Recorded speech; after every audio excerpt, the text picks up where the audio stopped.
Hi, good evening, and wow, I'm really honored that the chapter asked me to get up here and speak to all of you.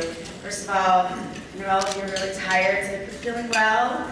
I wanted to take this opportunity to start off by saying, I know last night we honored everybody this is their first walk, all the way up till their 8th walk. But I don't know if all of you know that there have actually been 9 walks. And I am here, and I just wanted to recognize my dad. My dad actually has walked for the last 9 years, and actually participated in the very first challenge walk that the MS Society held as a test walk in Charlotte, North Carolina 9 years ago. So ultimately, his inspiration is what led me to begin my journey as a challenge walker. And this year, due to the economy and for whatever reasons, it was one of the first years that he did not reach his goal of being a top fundraiser. So he didn't get a plaque.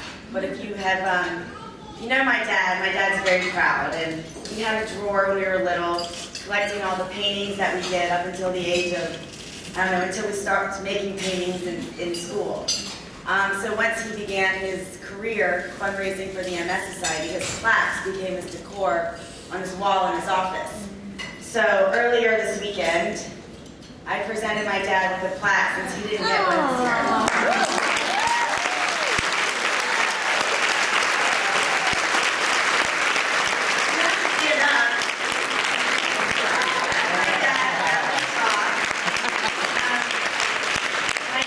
At the 2009 Best Father, Friend, and Fundraiser Award.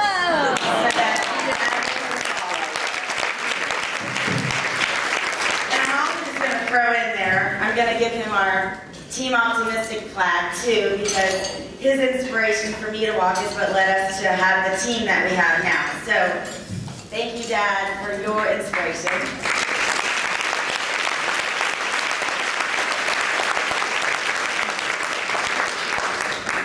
My problem isn't what to say, it's how to condense it into 4 minutes. I'm 31 years old. I was diagnosed at the age of 20. I was a sophomore at Indiana University. At the time, my concerns were, studies and socializing, and I had absolutely no idea what multiple sclerosis was. It was because of the MS Society that immediately as a family, we turned to the MS Society and did all the research we could. And that's where my comfort began. When you're diagnosed with something like MS, where all of a sudden you're dealt this hand of cards with uncertainty, you have to take a step back and think about where your priorities are in life.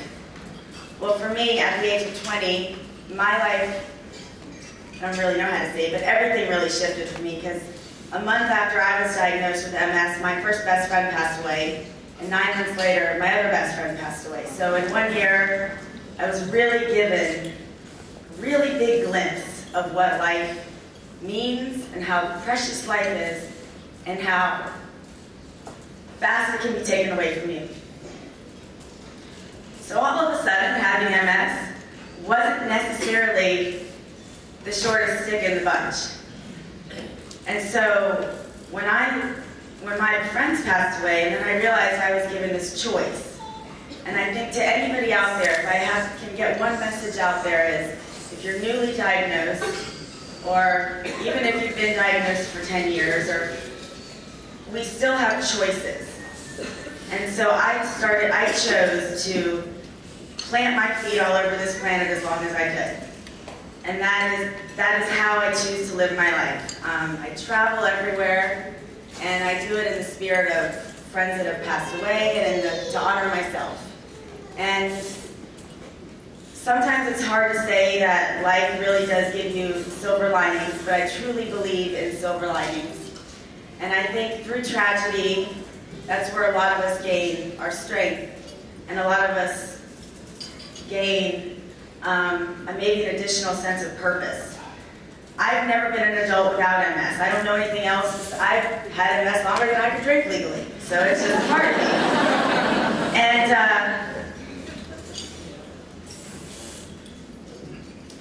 the list of silver linings to come out of it over the last 10 years. I mean, start with me climbing Machu Picchu, because I just had that on my to-do list in life. The friends I've made at the MS Society, like, my dad's name is Carlyn Shaw. I'm sure most of you are aware that Carlyn Shaw is the retired CEO of our MS Society. When I moved here, I mean, instant family, literally to the name. I had a second dad.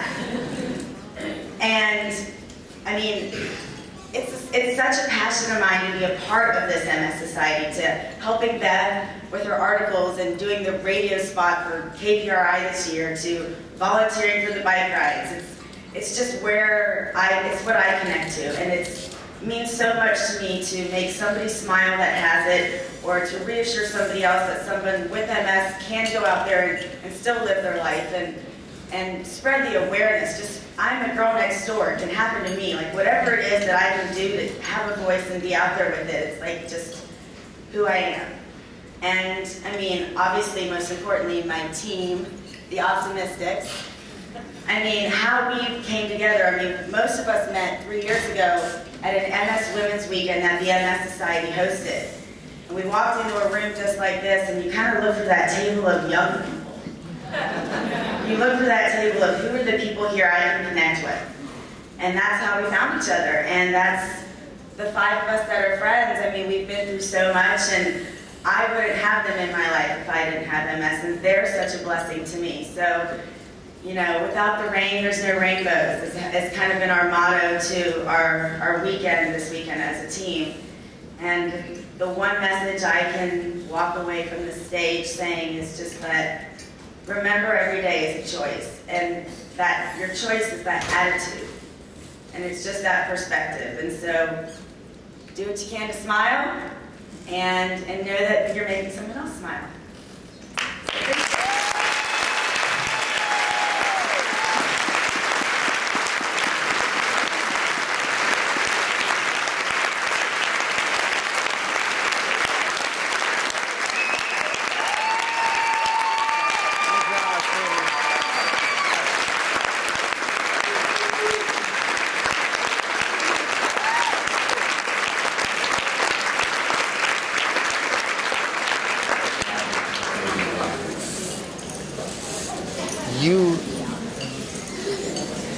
I'm not seeing it on the script, but I know our next person. I wasn't kidding about the Kleenex, was I? I saw some of you. The rest of you is coming, trust me. Marilyn Cafferay, can you come on up? Why are you saying yeah, Mr. Photographer Man? Oh, I'm sorry.